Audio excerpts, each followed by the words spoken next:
ഷെബീദിന്റെ ഇവിടെ ഇത് അതെ മോനെ. ഇല്ലേടാ ഇല്ല മോനെ. ഞാൻ വന്ന പറഞ്ഞേക്ക് 3 വർഷമായി ജ്വല്ലറിയിൽ സ്വർണ്ണം വാങ്ങിക്കൊണ്ടാണ്ട് പൈസ ഇതുവരെ എത്തിച്ചില്ല. അതുകൊണ്ട് എത്രയും പെട്ടെന്ന് പൈസ എത്തിക്കാൻ വേണ്ടി പറഞ്ഞോളൂ കേട്ടോ. ഇനി എന്നെ ഒരു വ്യക്തിയുടെ വരുത്തിക്കരുത്.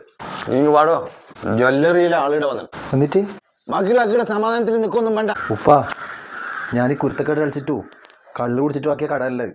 എൻ്റെ പെങ്ങളെ കെട്ടിച്ചു കൊടുത്തിട്ടാ.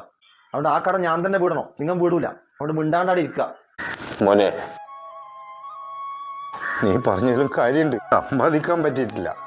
പക്ഷെ നിങ്ങളെ ചെറുപ്പത്തിൽ ഉപ്പ നല്ലോണം നോക്കിനു മോനെ. മരിക്കുന്നതിന് മുമ്പ് നിന്റെ ഉമ്മ ഉപ്പാനൊരു സാധനം ഏൽപ്പിച്ചിന്. ഇത് നിന്റെ ഉമ്മാന്റെ മാലയാ.